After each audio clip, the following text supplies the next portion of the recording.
Hello out there. We're on the air. It's Rink Moose talk tonight. The beers are cold. The mics light up. And the boys get set to fight. The gloves come off. Opinions get thrown. And someone slips on ice. One man howls. The other scowls. But the show must go on. Oh, the good old hockey game is the best game you can name. And the best game you can name is the good old hockey game. You're an announcer with a long stick from time to time. With hockey flows And more shots known. Pierre Maguire's life, not John's a leaf, Ovechkin's teeth. and Hoffman's crazy wife. When Carey slumps, And Bergevin stomps. Duran's not LaFontaine. Jokes aside, It's podcast time. and Rink Moose is the name.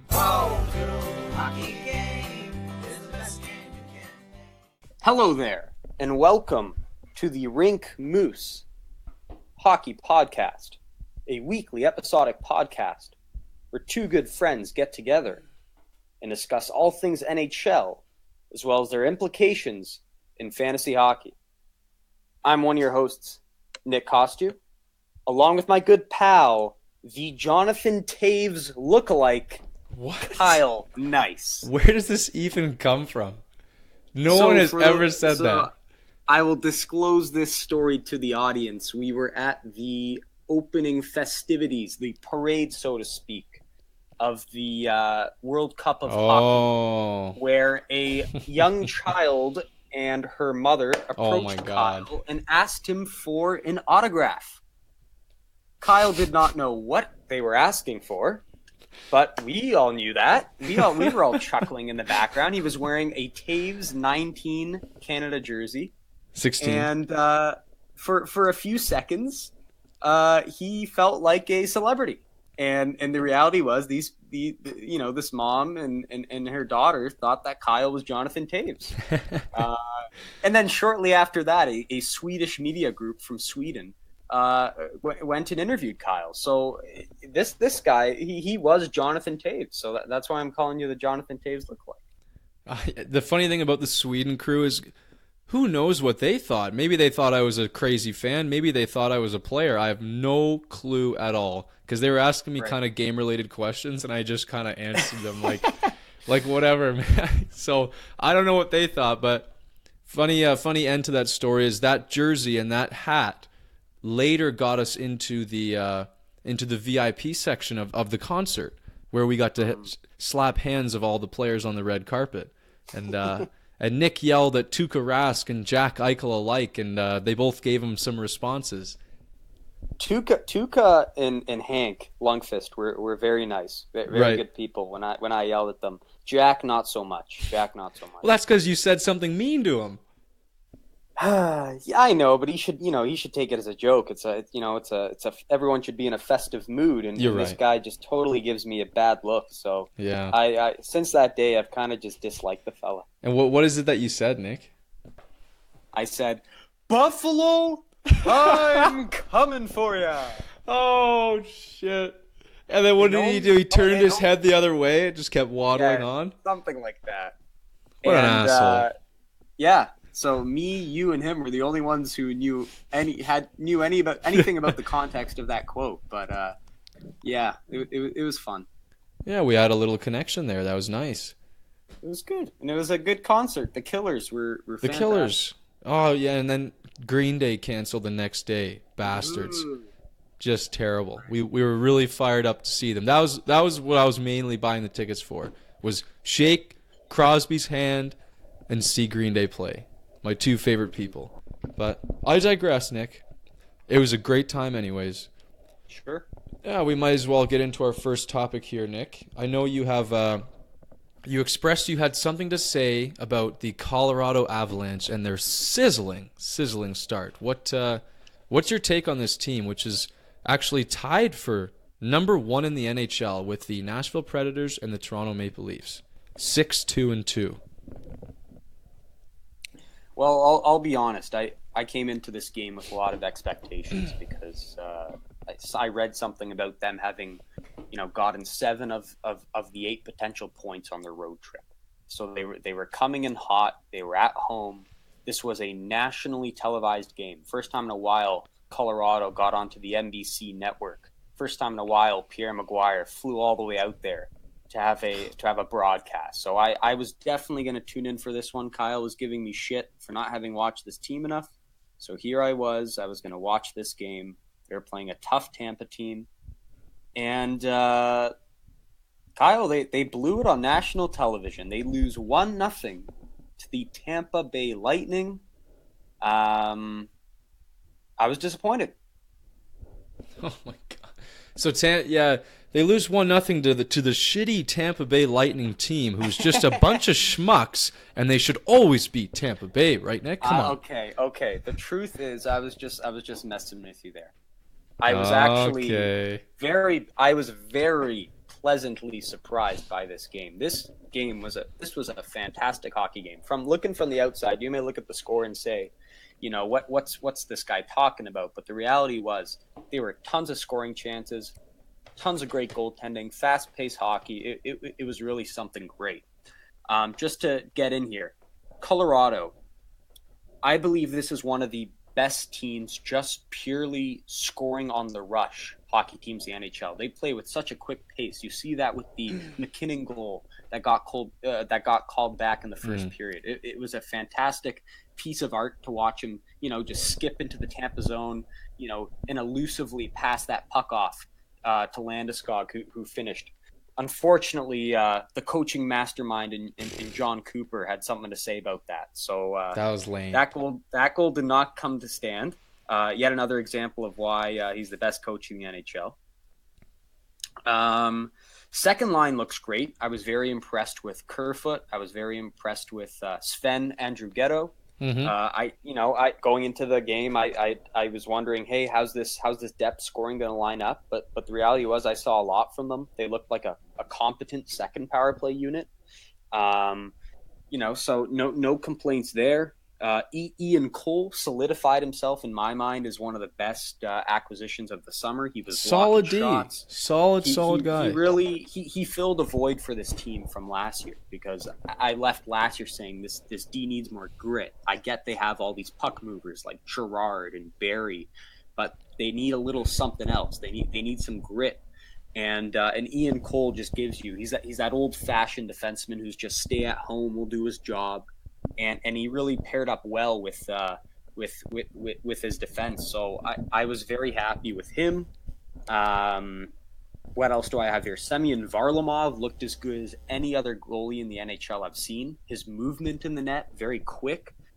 Rebound control was fantastic. I was very impressed with him. I just think he's one of those guys who just has a hard time staying healthy. But the reality is, when you see him play, he looks as good as anybody. Another thing I'll say is I was looking at statistics yesterday, and it just so happens that Colorado has the lowest goals against average in the league to this point. Wow. And after watching this game, I believe it, because they defend in a manner that's not like the old school way of defending in their zone. They essentially defend by keeping the puck in the opposition zone. They're quick off the rush. They get the puck out of their zone really quickly.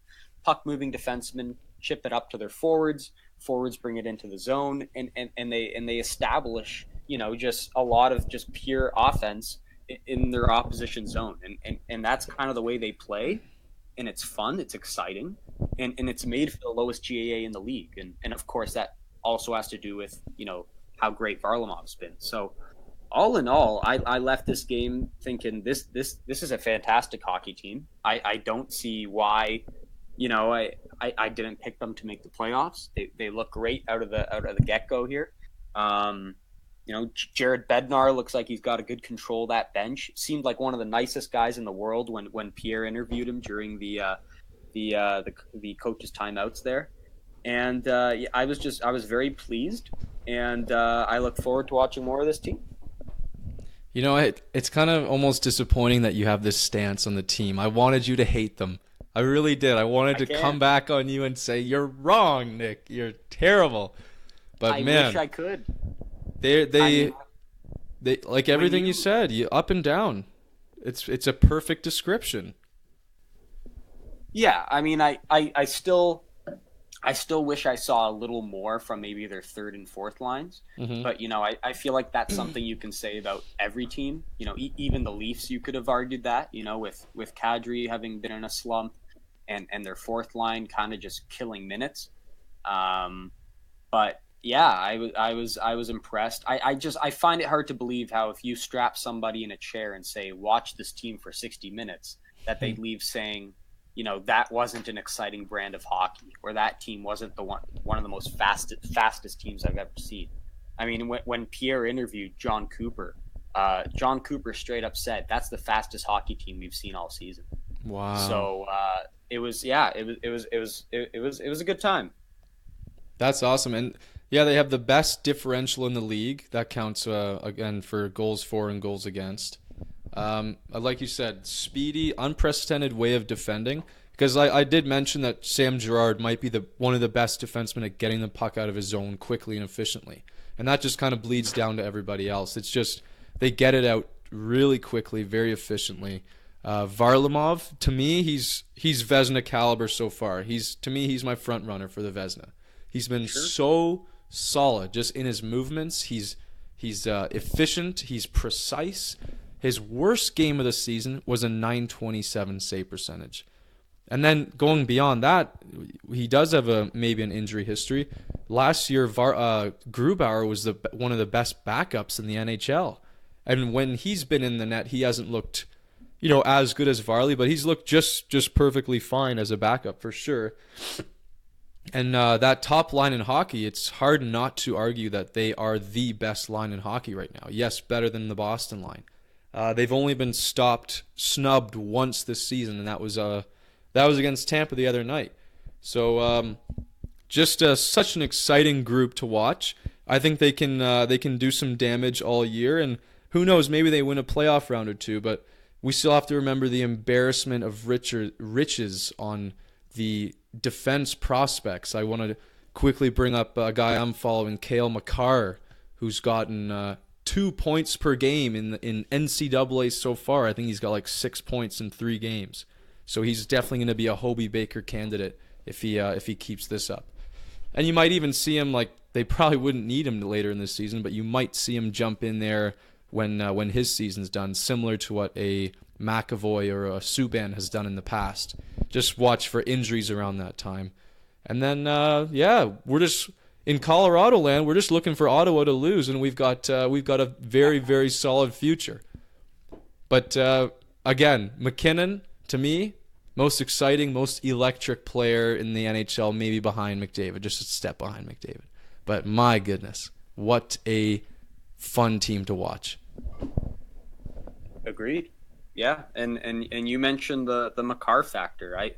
I Pierre yesterday couldn't shut up about this young defenseman coming up called Cale Makar from, as he would say, from the University of Massachusetts at Amherst. He would not shut up about that every time he mentioned him.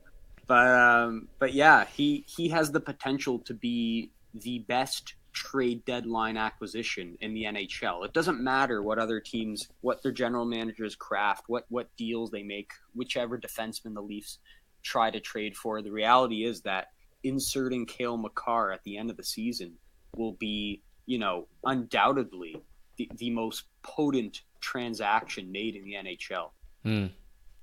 Now, the key there is, like, where do you really fit him in? So I feel like there has to be some sort of injury there. Like, if a Girard is injured, perfect, plug in Makar. If Barry's injured, perfect, plug in Makar.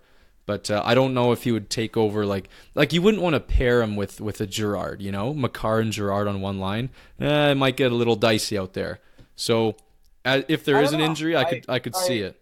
Right now, I see Girard Johnson. I see what they're doing here. They got Girard Johnson on pairing 1. Balance, that's great. You got balance. Ian Cole and Barry, line 2. There's more balance. Mm-hmm. And then the third line, where I saw him coming in when I looked at their lineup yesterday, was you got Zadorov and Nemeth. Zadorov's not going anywhere, but Nemeth looks like that 6'7" guy. Yeah. So if you insert him at Nemeth's spot, then you'd have Girard Johnson, Barry Cole, and then Zadorov and Makar, which is just nasty good.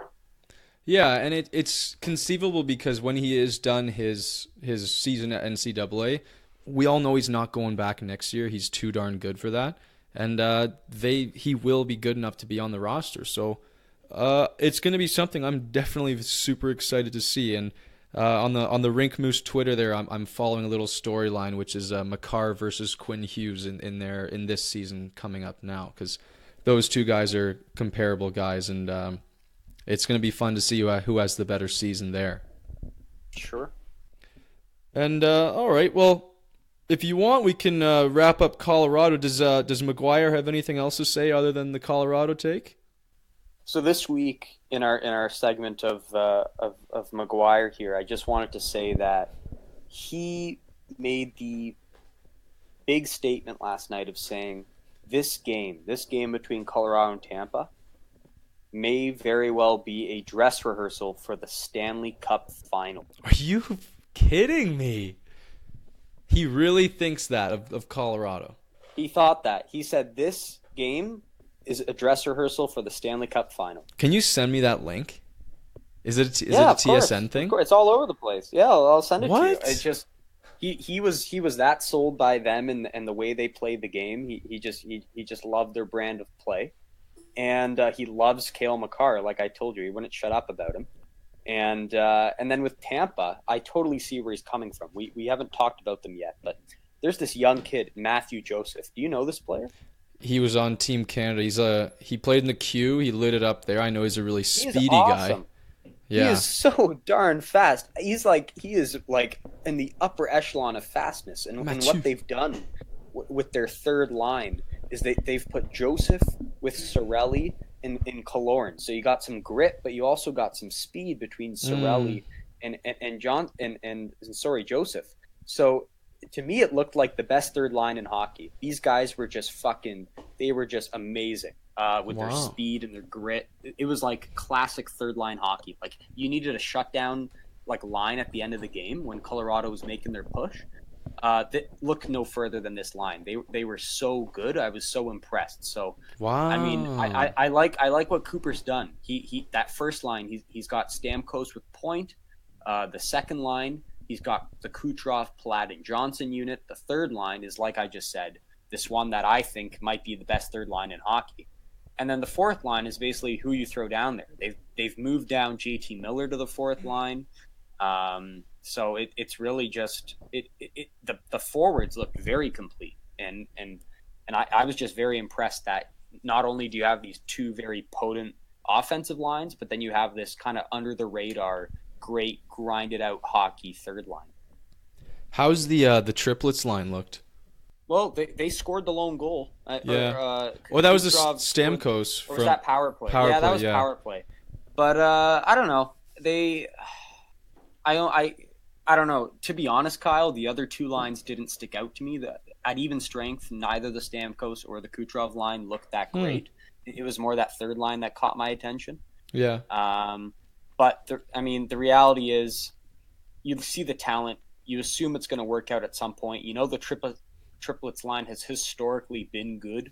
You know, yeah. I owned Palat last week. I picked him up for the week, and he had something like a 5-game assist streak. So clearly he's finding chemistry again with Johnson, and Johnson's had a great start to the season as well. So I don't know. Holistically speaking, through the whole season, I think that line's doing just fine. I'm just waiting for guys like Kucherov and Stamkos to step into their pants. You know. Like Kucherov's been probably a big disappointment for his fantasy owners for sure. Kucherov had about 5 scoring chances last night. He was dealing. He was doing his classic act of like deceptive passes. Yeah. Kind of artsy craftsman. He's the kind of guy. Artsy craftsman. He's the opposite from McKinnon. Because yes, McKinnon's explosive and he's fast as hell. But he looks like he's trying really hard, you know? With the way he puck handles, like he's going 100%, and you can see it. Kucherov, he's like almost quietly acting the same way. Like it looks like he's not trying. He's almost like just working magic with like his passes and the way he skates. He kind of slows down the game around him. Mm-hmm. It's really something to watch. So no, he was great last night. If anything, my concern is with the Stamkos point line. I'm still not too high on Stamkos. I thought he had a meh game, to be honest. Yeah. So if anything, I'll be looking for that line to step it up here moving forward. Point's been good though. I think he's got like 5 goals. Yeah, sure. I just we're talking about the big two guys here, Yeah, Stamkos and Kucherov. I need to see more from Stamkos.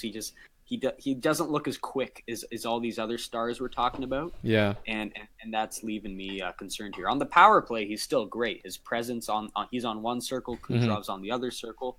He's great, but at even strength, he kind of left a lot to be desired, to be honest. Man, I love Point as a player, eh? He just does it all. He's so solid in every area.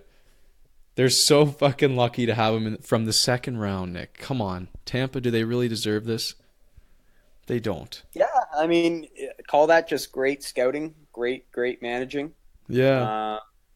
Yeah, he's been great. You see the numbers. I mean, he's not as obviously sexy. He's not as explosive as those other guys we've been talking about. But he's effective. He does his dirty work on the ice, and he also pitches in on the score sheet. So he's been great as well.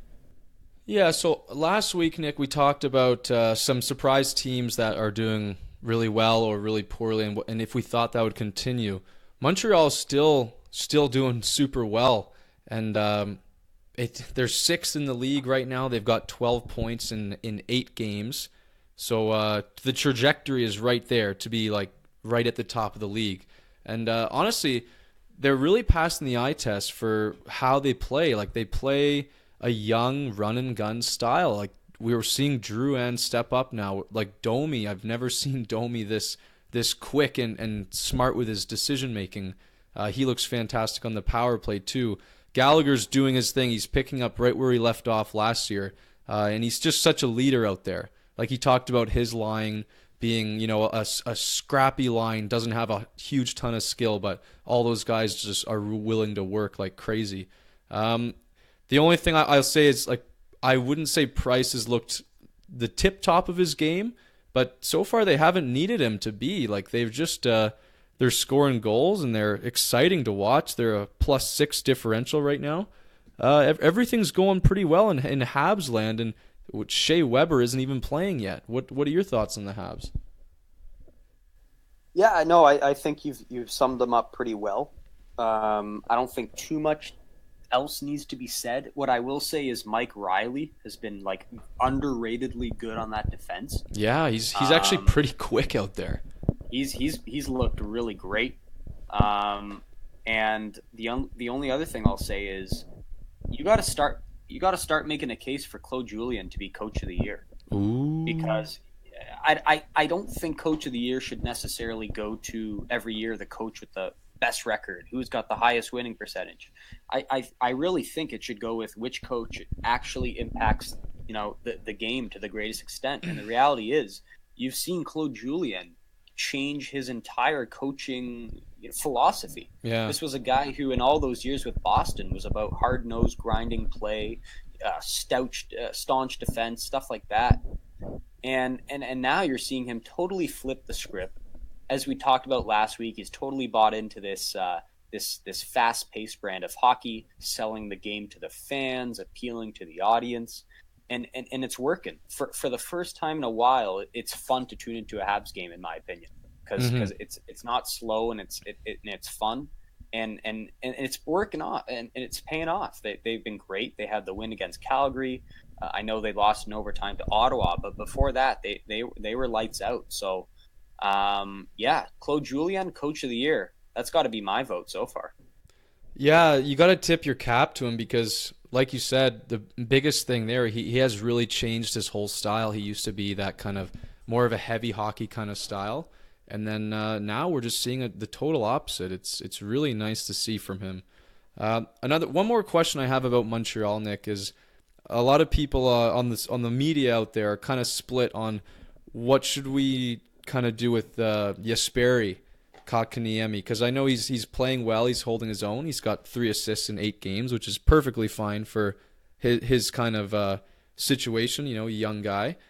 But there's arguments being made, should he be out playing huge minutes somewhere else, whether it be Finland or the AHL. I'm kind of split on the topic because they're winning, and you don't really want to change a winning atmosphere. I would just like, if he sticks around, for them to give him a bit of a bigger role. I know he's not getting the biggest minutes. So I'd like to see him on a juicier power play look. And I don't know, like Montreal really has to look in the mirror right now and say, boys, are we looking to actually make some noise this year? Like it's kind of a tough scenario now, because early in the season we're like, oh, Montreal top 10, lottery pick, and now what is the identity here? I'm split. I don't know what to think anymore. I don't know whether I want them to, make a run for it or not. What do you think? Well, first thing I'll say, a little less broad here, but I think it would be a mistake to give him like top line power play minutes, just because I feel like that's a role you earn. I feel like you aren't just entitled to that being a top pick. So I don't feel like that would go too well in the dressing room if you just toss him on the top power play unit and see what happens, because it would go to show you that, hey, this kid hasn't really done much to earn that other than just be a top pick, and here he is getting all these minutes. So that's what I feel on that matter. In terms of just big picture, I think it's a little too short of a sample size here. I know the whole teams go nuts over the whole first 9 games tryout. But to me, it seems like the bigger, repercussions kick in after he stays for 40 games. So, to me, I think you stick with the flow here. I still need to see more.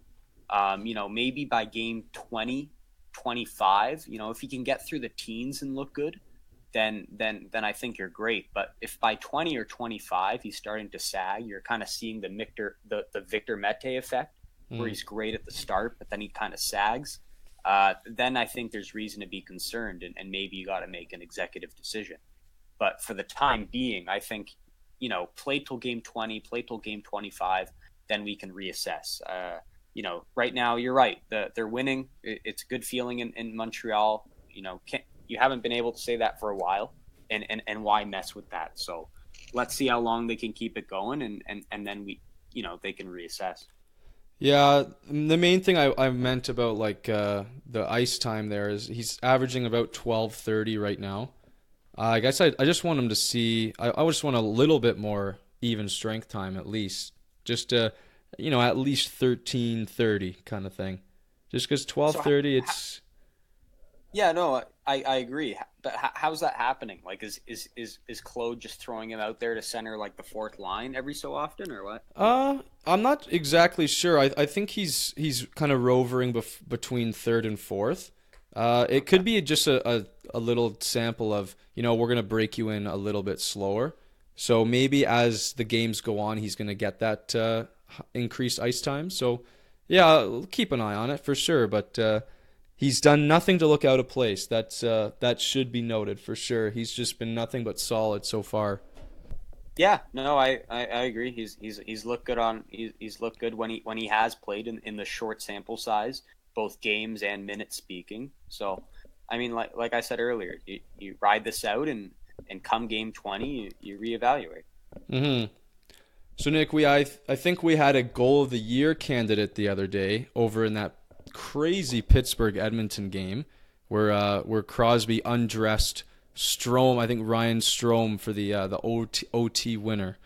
Now, what a crazy game that was. Obviously, because of the storyline, Sid versus Connor, the best player debate has been swirling around everywhere for a while now. Started by Matthews, and now the three of them are in the conversation.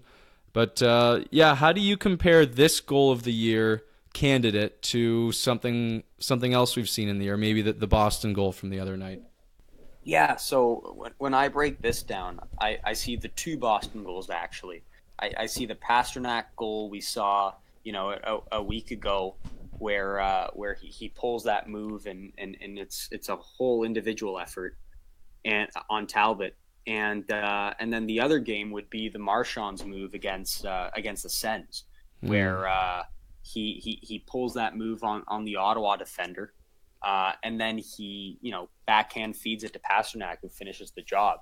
Oh, So, I mean, I think between those three, those have got to be the marquee goals of the year. I know by the end of the year, McDavid and Matthews will probably have something to say about that. But for the time being, those are the goals. And I got to be honest, there's a lot to like from all of them. But the Sid goal I love it because it's such a individual effort. It's like a 1v3 effort. It's overtime, and he's there. And he's trying to make something happen. He's trying to do something. And he seemingly, just makes something happen with just his efforts. He pulls a slick, under the legs move, between the legs move on Dylan Strome. And then he avoids the long poke check of Darnell Nurse. And then with just a little bit of time he has left, he scores backhand shelf on Talbot. It's really something. I see the effort there. I see the whole 1v3 effort, and to me it just that goal sticks out. The Pasternak goal, it's great, but to me it looks like the defender's almost going to block the shot, as Pasternak's going into his move, his toe drag. So it doesn't look, and Talbot kind of looks like he gives up on the goal. And then the Marchand goal, it might be number 2 because I love the way he just makes that Ottawa D-man just look like an old man at shinny. Yeah. But it again, it's a 2-man effort. He doesn't score. He makes the right play. It's not as flashy, a finish as the other goals. So I think you got to give it to Sid on this one. I have one thing to say. Thomas Chabot, Leafs versus Senators, goal of the year. No, Fair. I'm kidding, but it brought me back. Yeah, I did recall that when you were talking. I'm like, oh, well, that was pretty nice too. But I'll give my case on the Sid goal because I'm voting Sid here, of course. To me, I have to consider. I mean, both are really, really nice, but like the emotional factor of just the stage that was set that day. So Crosby's coming into this. He's got 0 goals, 5 assists in the season so far. You got the big Sid versus Connor thing, and then you have the storylines of, oh, who's the best player in the world now, Connor or Austin Matthews? And you just know Sid's kind of half listening to all this, and he just had to put on just an old take you to school kind of game, and it was just perfect. Just the way it all played out in the overtime there. And then the sound bites. I don't know who it was. I think it might have been TSN, but they were mic'd up for that game. And in the little huddle there when they're all hugging Crosby, like, hey, you still got it, eh, old man? Something like that. So it was just such a classic little scene. And then you see Connor McDavid after in his typical post-game interview persona goes, yeah, nothing you can do about that one. Just fucking emotionless. And it's like, oh my God, this guy, someone give him a fucking smile. But yeah, that for me is why Sid has to take that. He's got it was a nice move, man. Really nice. Right. No, I think you do also have to consider the stage of the moment. Yeah. And those other 2 goals are just, they're regulation goals. They're not game winners. That Sid one, that's a big deal. I mean, you're on national TV. You're playing the McDavid kid, kind of the next generational talent. You want to put on a show.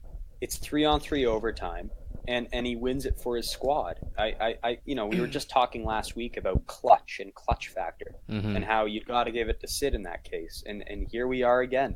He scores another big goal for you, proving yet again, if you could only have one of these generational players for one game, you'd probably have to go with Sid. So, and it's also his way of just putting his foot forward and saying, hey, with all this talk of McDavid and Matthews, I'm still here, Yeah. So it's good to see. Yeah, just give me 1 minute to blast the NHL for a second here, Nick. I'm scrolling through my phone, and I'm seeing this NHL article titled, and I quote, Crosby asserts himself into the best player conversation with game against the Oilers. And I fucking nearly lost my shit.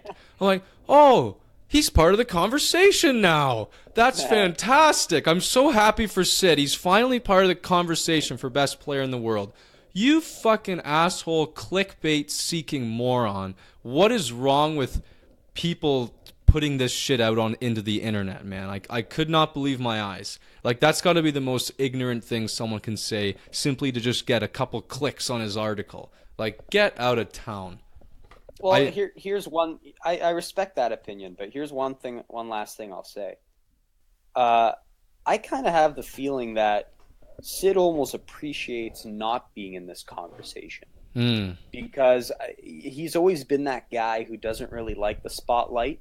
I mean, you've seen that through his personality and what he shows in that. You know, you see a little bit of that in that most recent Tim Hortons commercial with the Kenyan hockey team. He doesn't. He's a great player, but he doesn't really love it to all be publicized. We've heard about these stories where he's doing stuff for people in the community, but he does it under the radar. So you hear it from other people, but you don't necessarily see it. So I kind of think he likes not having the media pressure, people running up to him every game and he's screaming at him, "Hey, are you better than McDavid?" No. Like it's almost like he likes it. And I think that's not something that's being said enough. Yes, he deserves to be in the conversation, but in his opinion, I don't think he really cares. I know it's funny because it's almost like a brand new role for him, because he's always been this poster boy, and all of a sudden, the media has turned their camera in a whole different direction. So I think in a way he's relishing this maybe underdog spotlight that he's got, but I know also another factor is like Sid is just an uber competitive athlete, and there's a little part of this that is biting him a little bit. I'm pretty confident in that, just because, he likes to be the best, and he's super competitive. And I think right now it's more about winning than it is about, individual accolades. But it's a fun storyline, and I think Steve Dangle put it best in one of his videos he recently put on his LFR. He said something along the lines of, McDavid is the best player in the NHL right now, but Sid still carries the torch. And that made a lot of sense to me, because if you just break it down skill-wise, it does make sense. McDavid, he's faster, he's got those dynamic hands and that kind of thing, but there's an underlying feeling like, you still have to earn this from the guy, and that guy is still Sid. And that's going to be done in the playoffs. It's going to be done through winning, and it's going to be done through, carrying your team through a series. So I think Steve put it best there. Yeah, no, that's very well said. I think you got to look into his success in the hardware, in the cups, and in a day and age where it's very hard to win 2 Stanley Cups in your tenure, not to mention back-to-back cups, Sid's done it, so that definitely can't be overlooked here. Yes, indeed. I want to actually ask you another funny question. This was a TSN feature. I think it went pretty one-sided when they posted it up, but I'll run it by you. So what kind of dynamic duo would you rather have? Scheifele and Laine, or Matthews and Marner? Now, for this, I know we were talking about it a little bit before the show. I want to ask you, like, big picture, real life, NHL style, and then also your fantasy take on that. Wow, what a great question. Mm-hmm. And honestly, you threw this. Yeah, I haven't had a lot of time to think about this. Well, I can start for big picture real life stuff. I think that if I were a general manager and I'm just trying to win hockey games, there's 2 ways you can look at it. I think Marner and Matthews are the better tandem. They're the better players just through and through overall. But when I look at, and this is a point that, I think it was Gord Miller. I think he made the point that Scheifele's got the friendly contract, the superstar friendly contract. He's getting paid 6.1. So if I can have Scheifele at 6.1 and Laine at whatever the fuck he's going to be paid, and then Marner and Matthews at whatever the hell they're going to be paid in the next 2 years, then I'd rather have Scheifele Laine. But if it's just through and through, who's the better tandem? I say Matthews Marner in that case. that helps because I think when you consider salary implications and you consider you're an actual general manager, who do I want here? Then I think, okay, maybe, under this salary cap, you go with Laine Matthews. But I think from both a real life standpoint and a fantasy standpoint, I like Matthews and Marner. And it's actually funny because these teams just played the other night, and I got to watch both tandems. Yeah. And what I'll say is, I love Scheifele, I love Matthews, and I love Marner because they're the kind of players who can seemingly generate offense just by themselves. Like, they make things happen, they make their line mates better. They have a way of making things happen with whomever they play for. I mean, you saw that with Scheifele and Wheeler, and they threw Ehlers with them on the top line last night, and I was happy to see that because I'm a Ehlers owner. And here you have this guy, he hasn't scored in 26 games. He's in this huge drought. And literally the second shift he's playing with Scheifele, he scores a goal. And the monkey's off his back. And it was just a perfect example of how Scheifele can kind of just make whomever he plays with look fantastic. And I think you can say the same with Matthews, with how Kapanen's joined him most recently on that second line. And then Marner, I know, Tavares is a great player, but the reality is, if it weren't for Marner, I don't think Tavares would be coming close to putting up the numbers he's put up so far. So the reason, just going back to the debate here, in the Leafs, you have two of those kind of guys. With the Jets, you only have Scheifele. And that's no disrespect to Laine. I just think Laine falls under that more Ovechkin mold more, where he has a hard time putting up offense just by himself or carrying a line just by himself. He kind of needs to be, insulated with all these factors. And then that brings out, the great shot and the great power play presence that he brings. And you've seen that with him struggling in the early season here with the Little in the Ehlers line. So I go with the Leafs because I just see two of those kind of players in Matthews and Marner. It's such a good point you make too, because I fully agree with the fact that Matthews and Marner can fabricate their own offense. So can Scheifele. I find more Laine is more of like that weapon, right? You have, and it's an excellent weapon, maybe one of the best shots in the league, but he's gonna need someone to dish it to him and dish it to him on a regular basis and dish it to him well. That's why I never jumped on the Ovechkin bandwagon, is because I always saw him as, he's too one-dimensional for me. He's not a guy that can, orchestrate his own magic in the offensive zone. You know what I mean? He's more of a weapon. But the one guy here who stands out to me in terms of what he's done so far, and he's the oldest of the four, is Scheifele in the playoffs last year. We can't discount. He's shown that he can be MVP caliber in the postseason. And Marner had a fantastic playoffs last year as well. They haven't been able to show enough, but I'm really excited to see what this Leafs team can do and what these two can do in particular in the playoffs. I know Matthews got a little bit stifled last year, and he's also been on the record to say he's a bit streaky. This Austin Matthews character, he goes on scorching hot runs, and then sometimes he cools down a little bit. But yeah, you said it best. It's a really interesting point, like the vision and the creativity of Matthews and Marner, and just the way Scheifele can make plays. Those three stand out for me, and Laine is more of that weapon. So it's a cool little debate, but I mean, you can't go wrong with having any pair if they're looking like that. And I wanted to point out, I wanted to share with you a funny Scheifele video. Like, how they always do those Scheifele videos where he's saying his hockey nerd shit, and it's kind of, he's saying all these stats and stuff. Well, NHL just put out a new one, and it's hilarious. This guy, they kind of go in deeper on his personal life, and they have him mic'd up. And I didn't know this, but he doesn't even swear on the ice, Nick. Like, he doesn't even swear. Instead of saying, "Oh, fuck you, ref," he goes, "You freaking idiot, why don't you watch the play again?" Like, it's just so proper. It's so funny to see. You have to watch this video. You'll just be like, you'll fall in love with him all over again. I want him on my team so badly now. It's so funny. Hey, you want to talk trade? I'll happily talk trades with you, Kyle. He's out there. How about Voracek? Voracek for Scheifele. Yeah, no thanks. Come No. on, it's close. He's a center. Okay, that first line of Winnipeg is so Average. fucking good. Average. What?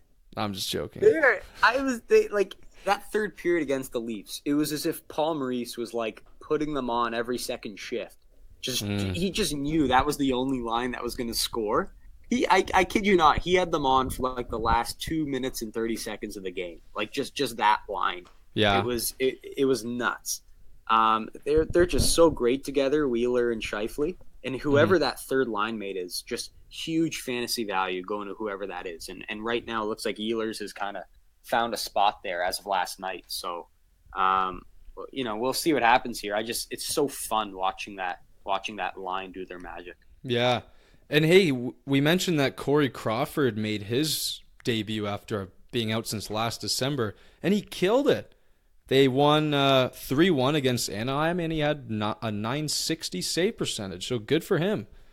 I think. Yeah, he's been great. He lost his debut game. I think it was to Arizona. Oh, that was the debut game. That was the debut game. Oh, but he still played well. If you watch the goals, you can't really blame him. Right. And then he had the great game against Anaheim. So it's good to see him back. Everyone should be happy to see that after what he's been through. But yeah, it looks like same old Corey Crawford to me. That is so fantastic. Yeah, there was some questions earlier whether he would play at all this year because of his head problems. But yeah, that's awesome. And good for the fantasy owners who fucking rolled the dice on getting him in a decently late round. Wow, those guys are looking pretty good. As long as he stays going. I want to ask you one more quick fantasy question. What do you think of Alex Galchenyuk? He's coming back. He's played his first game. What's he gonna do? Well, other than the fact I know he was pointless in that 4-1 win against the Blue Jackets. Yeah, 15 minutes. I couldn't tell you much. I haven't really been looking into what they've been doing at practice. I assume he's playing with Keller, which is only a good thing. He's playing center on the Keller line. Yeah. Yeah. So I assume that would be the case. And then on the power play, he'll be at one of the circles, I suppose. So I mean, he's in every. If you're just looking at paper, he's in every position to succeed here. We've just yet to see it happen. I know it's only been the one game, but I mean, you look at where he's slotted. You gotta, if you're in fantasy, you gotta at least be, and he's on the wire or something. You gotta be looking into this. Yeah. Quickly, I will say two things as the St. Louis Blue and an LA Kings fan. What I will say is, yes, the Kings look god awful. They lost the 2 games over the weekend to the Islanders and Buffalo, arguably the 2 worst teams in the league. But they did hold a closed-door player meeting. They showed a lot more grit in their loss against Dallas. But they will be getting Dustin Brown back this Sunday. Look out for that. And Velarde will be reevaluated next week. He is apparently very close to returning to full on-ice practice with the team, according to GM Rob Blake. So what happened to him? Velarde? Yeah. Well, Velarde was injured to start the year. He had something going on. He wasn't skating for a long time. I thought he was just doing poorly and no one really talked about him. No. He suffered a major injury and he hasn't been skating for a while. Oh. And the next evaluation, he's been skating by himself, but the next evaluation to see if he can fully get into practice is next week. Right. And it was a good candid interview by the GM Rob Blake. They asked him about firing the coach, and he said the coach isn't the problem. The problem is the players and the guys who've been here for years not stepping up. And Darren Dreger on TSN stated that they may be trading Alec Martinez, who's kind of been a staple on their defense, for a forward to get forward. So look out for that if that holds any truth. And then as far as St. Louis goes, they actually look like they've bounced back this week. They had the game against Leafs, the Leafs on Hockey Night in Canada, which put Kyle to sleep. because the Blues enforced their system. It did. And really just took the life out of the Leafs offense. Jake Allen only 1 goal against in that game, so that was fantastic. And even in their most recent loss against the Jets, I mean, they were in every position to win that game in Winnipeg. Not to mention the Jets hadn't lost in regulation at home since last February. So given St. Louis got that close to snapping that streak was really something. So I think just looking at their style of play, they've clearly changed. They're scoring goals now, which is great.